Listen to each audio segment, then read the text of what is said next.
అయినా మీ దగ్గర నాకు హక్కు ఉన్నప్పుడు సాధించుకోవాలి గాని ఎందుకు చావాలి? అందుకే కోర్టుకు వెళ్లాలని నిర్ణయించుకున్నాను. మీరు బతిమాలినా బుజ్జగించినా చివరికి నా కాళ్ళు పట్టుకున్నా సరే నా నిర్ణయం మారదు, మార్చుకోను.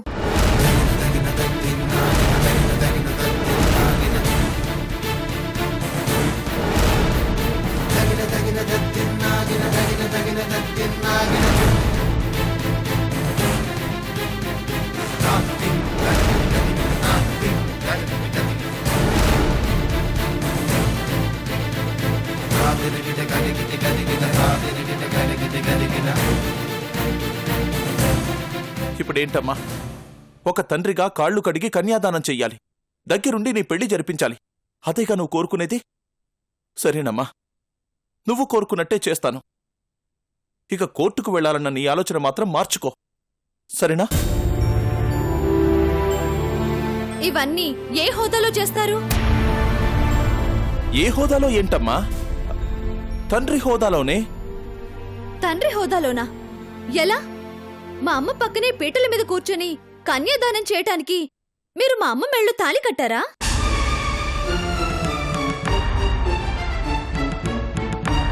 మీరు మాట్లాడరు, సమాధానం చెప్పరు, నాకు తెలుసు.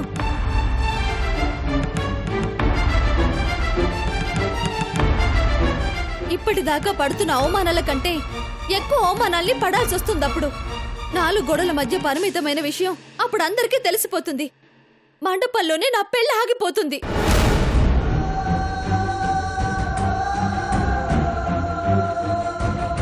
ఆ అవమానాన్ని తట్టుకోలేక నేను మా అమ్మ అక్కడికక్కడే ఆత్మహత్య చేసుకుని చావాలి.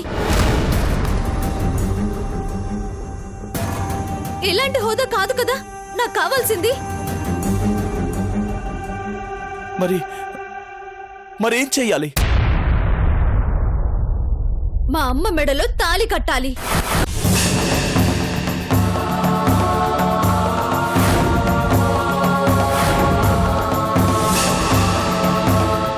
తాళి కట్టాలా?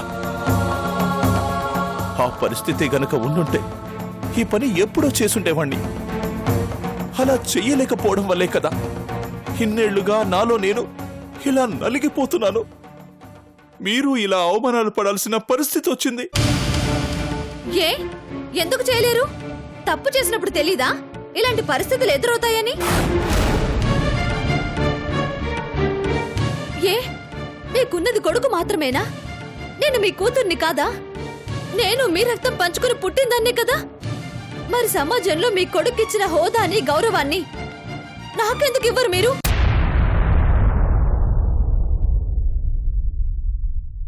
ఏం కాని దాన్లా నన్నెందుకు ఇలా తీసి పారేస్తున్నారు? ఎన్ని రోజులు ఇలా ఉంటారు? కనీసం ప్రాణం పోయేటప్పుడైనా మమ్మల్ని గుర్తించరా? మా జీవితాల్ని నిలబెట్టాలని ఆలోచించరా?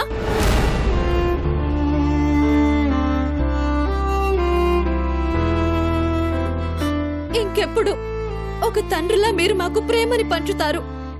ఇంకెప్పుడు మమ్మల్ని బిడ్డల్లా దగ్గరికి తీసుకుంటారు?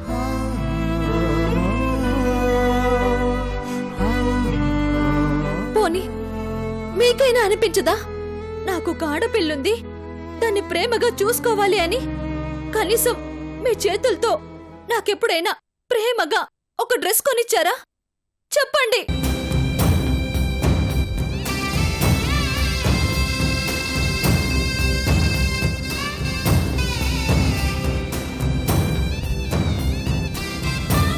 అసలు మీకు ఒక ఆడపిల్ల ఉంది అన్న విషయమైనా గుర్తుందా?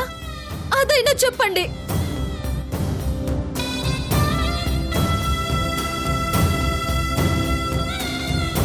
ఇన్ని రోజులు ఎలాగో పట్టించుకోలేదు.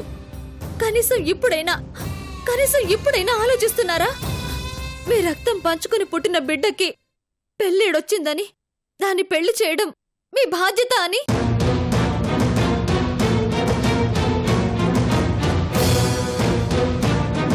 బ్లాంక్ చెక్ ఇస్తే తండ్రి బాధ్యత తీర్చినట్టు కాదండి. కూతురు అప్పగింతలు జరిపిస్తూ బరువెక్కిన గుండెలతో కన్నీళ్లు పెట్టుకుంటే అది తండ్రి బాధ్యత అంటే.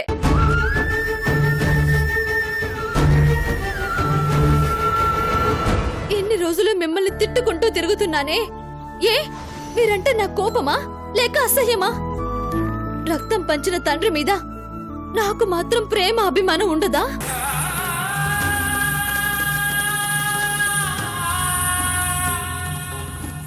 ఉన్నా సరే ఎందుకు ఇలా మాట్లాడుతున్నాను? బాధ. మా నాన్న మాకు విలువ ఇవ్వట్లేదే, సమాజంలో గౌరవం ఇవ్వట్లేదే, మా మీద ప్రేమ చూపించట్లేదే అన్న బాధ.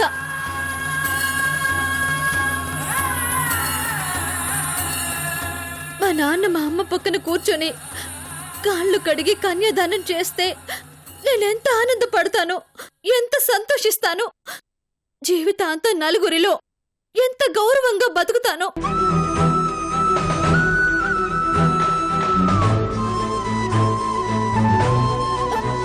మరి ఇదంతా మీకెందుకు అర్థం కావట్లేదు?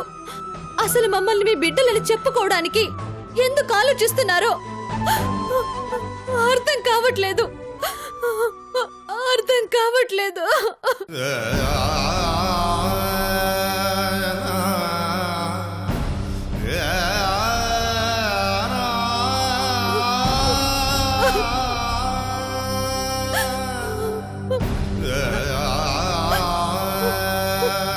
చేస్తానమ్మా.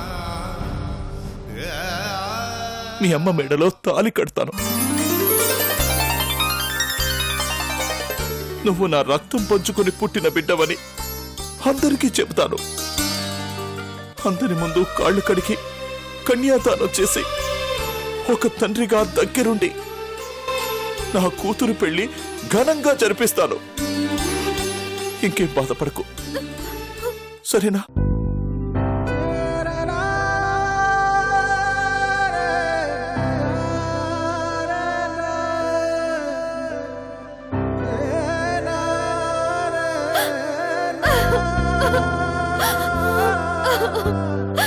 థ్యాంక్ యూ నాన్న.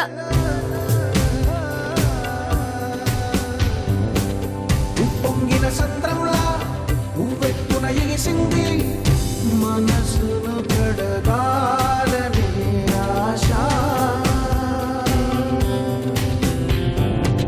కొడిగట్టే దీపంలా మినుకు మినుకు అంటోంది మనిషిగా బ్రతకాలనే ఆశ.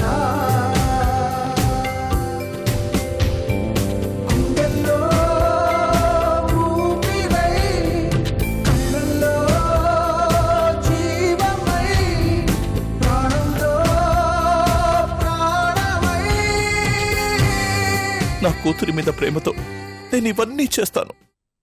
అలాగే ఈ తండ్రి మీద గౌరవంతో నా కోసం నువ్వు కూడా ఒకటి చెయ్యాలమ్మా. ఏంటది? ఆ గౌరీ గాన్ని నువ్వు వదిలేయాలి.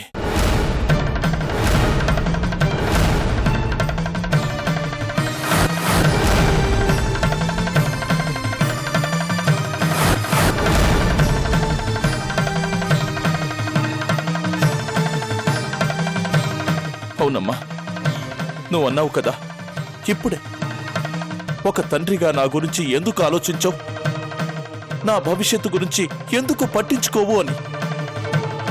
అలా కన్న తండ్రిగా నీ మంచి గురించి ఆలోచించాను కాబట్టే చెబుతున్నాను.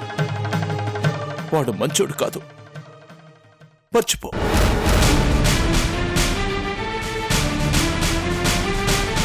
మీ అమ్మ మెడలో తాళి కడితే అటు అవంతి వైపు నుంచి ఎలాంటి సమస్యలు వస్తాయో నాకు తెలుసు.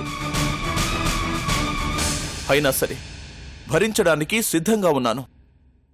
ఇప్పటిదాకా ఈ విషయంలో ధైర్యం చెయ్యని నేను ఇప్పుడు తెగించి ఒక అడుగు ముందుకు వేస్తున్నానంటే ఎంత విలువిస్తున్నానో, నీ భవిష్యత్తు గురించి ఎంత ఆలోచిస్తున్నానో అర్థం చేసుకో.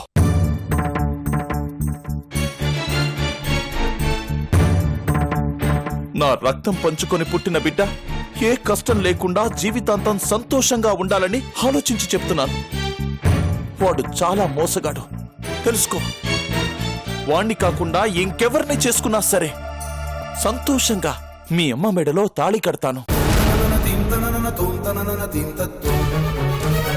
నీ కాళ్ళు కడిగి కన్యాదానం చేసి నీ పెళ్లి జరిపిస్తాను. ఓకేనా?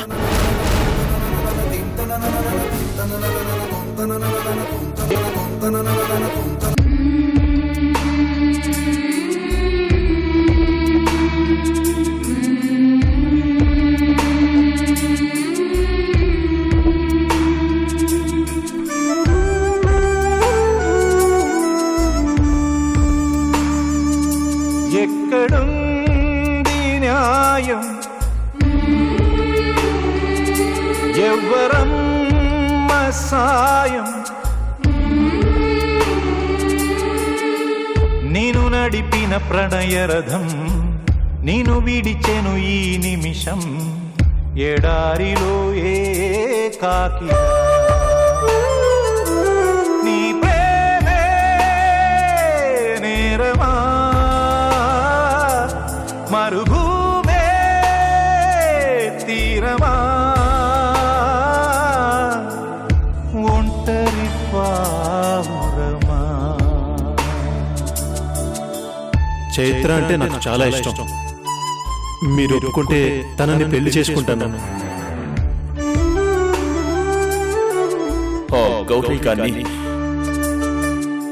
నువ్వు వదిలేయాలి.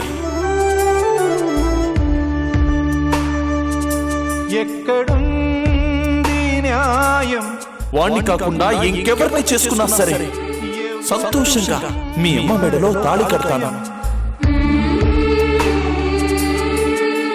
నేను నడిపిన ప్రణయరథం నేను విడిచెను ఈ నిమిషం ఎడారిలో ఏకాకి నీ ప్రేమే నేరమా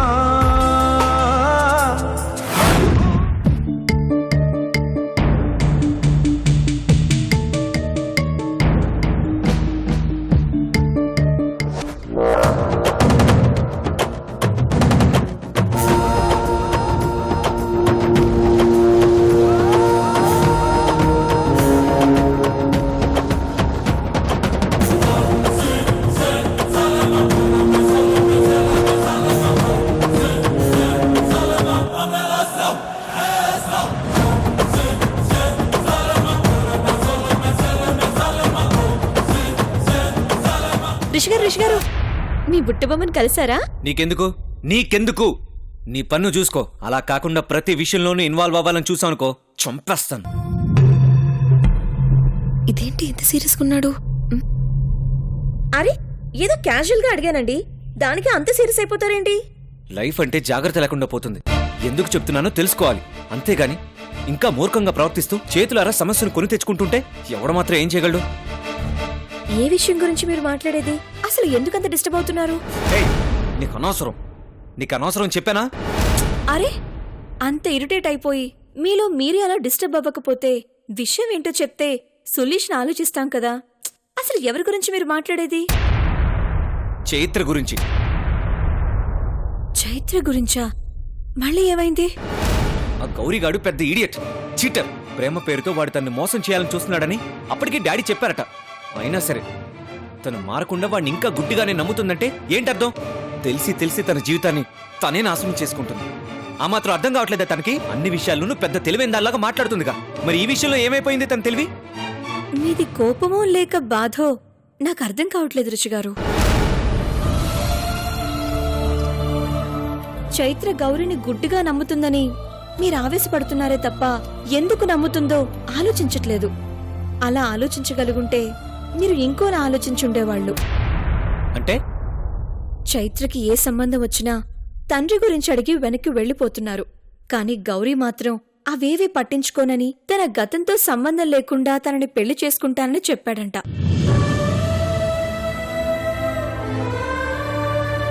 ఈ కారణంతోటే చైత్ర అతన్ని అంతలా నమ్ముతుంది, అతన్ని పెళ్లి చేసుకోవాలనుకుంటుంది.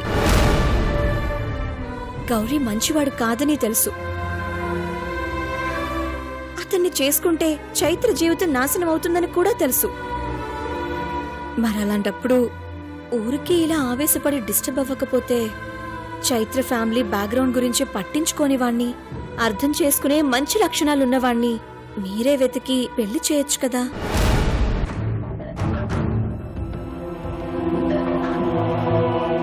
అలా చేయటం వల్ల చైత్ర లైఫ్ ని ప్రాబ్లమ్స్ లో పడకుండా కాపాడిన వాళ్ళవుతారు. ఈ ప్రాబ్లమ్ ని సాల్వ్ చేసిన వాళ్ళవుతారు. సొల్యూషన్ కళ్ళ ముందుంటే దాని గురించి ఆలోచించడం మానేసి ఎందుకు అనవసరంగా డిస్టర్బ్ అవుతారు చెప్పండి. Just shut up, get lost.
Hi Chaitra, ఏంటి ఇంటికెళ్ళగా ఫోన్ కూడా లేదు? అంత బిజీ అయిపోయావా?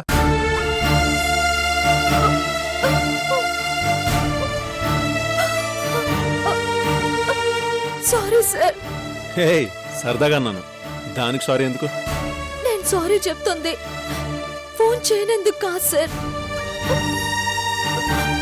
ఇక మీదట చెయ్యను అని చెప్పటానికి. చైత్ర, ఏమైంది? ఎందుకు అలా మాట్లాడుతున్నావు? నా లైఫ్ లో ఇలాంటి రోజు ఒకటి వస్తుందని గాని మీతో ఇలా చెప్పాల్సి వస్తుందని గాని కలలో కూడా అనుకోలేదు సార్. చైత్ర, ఏం జరిగింది? ఎందుకు అలా మాట్లాడుతున్నావు? చాలా ఊహించుకున్నాను సార్, చాలా కలలు కన్నాను. ఈ ప్రపంచంలో ఏం లేకపోయినా పర్వాలేదు, మీరుంటే చాలు హ్యాపీగా బతికేస్తాననుకున్నాను. కానీ మీతో కలిసి బతికే అదృష్టం ఆ దేవుడు నాకు రాసి పెట్టలేదు సార్. చైత్ర, నువ్వు ఎందుకు ఇలా మాట్లాడుతున్నావు? అర్థం కాక పిచ్చెక్కుతుంది. అసలేమైంది? ఎందుకు ఇలా మాట్లాడుతున్నావు? మీలాంటి మంచి మనిషిని, అర్థం చేసుకునే మనిషిని దూరం చేసుకోవడం కంటే దురదృష్టం ఇంకొకటి ఉండదు. అయినా తప్పట్లేదు, అంతా నా కర్మ. ఓ, నాకు మెంటల్ వచ్చేస్తుంది. టెన్షన్ పెట్టుకుని ఏం జరిగింది చెప్తావా? ప్లీజ్ సార్, ఎందుకు ఏంటి అని అడగద్దు. దయచేసి నన్ను మర్చిపోవడానికి ట్రై చేయండి. కొన్ని ఫ్యామిలీ ప్రాబ్లమ్స్ వల్ల మా ఇంట్లో చూపించిన సంబంధాన్ని చేసుకోక తప్పట్లేదు. నన్ను క్షమించండి సార్.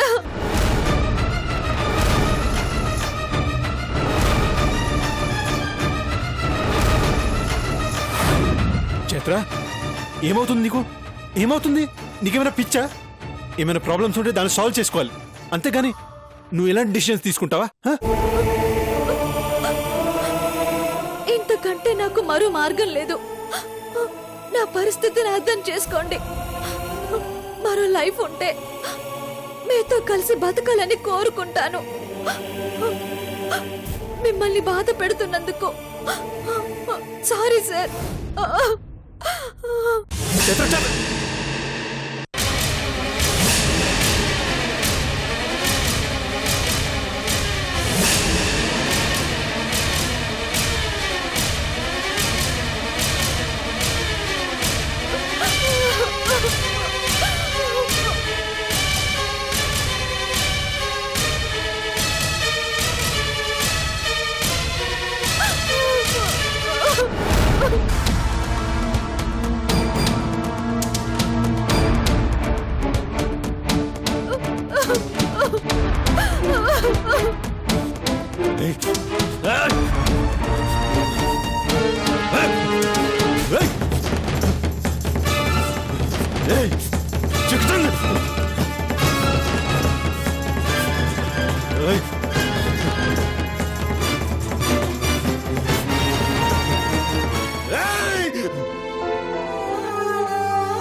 చెప్పమ్మా.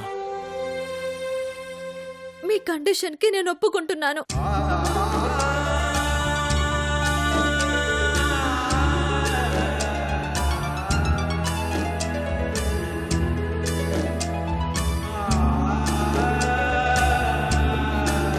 మీరు చెప్పినట్టే నా ప్రేమను చంపుకుంటాను. గౌరీని మర్చిపోతాను. అమ్మ చూపించిన సంబంధాన్నే చేసుకుంటాను. Good, very good. ఇదంతా నీ మంచి కోసం, నీ భవిష్యత్తు కోసమే చెప్పాను. నువ్వింత త్వరగా అర్థం చేసుకుని నీ మనసు మార్చుకున్నందుకు నాకు చాలా సంతోషంగా ఉందమ్మా. నేను ఈ నిర్ణయాన్ని తీసుకుంది నా కోసం కాదు, అమ్మ కోసం. మెళ్ళో తాళి లేకపోవడం వల్ల అమ్మ ఎన్ని అవమానాలు పడిందో, ఏం పోగొట్టుకుందో ఊహ తెలిసిన దగ్గర నుంచి చూస్తూనే వస్తున్నాను.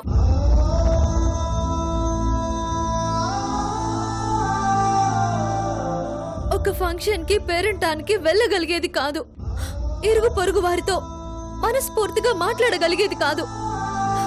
పాపం 4 గోడల మధ్య నరకం అనుభవిస్తూ బతికేది.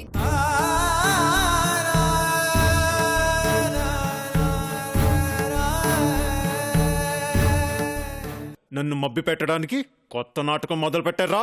ఆపు! కాళ్ళు కడిగి కన్యాదానం చేయటానికి నాన్న ఒప్పుకున్నారమ్మా.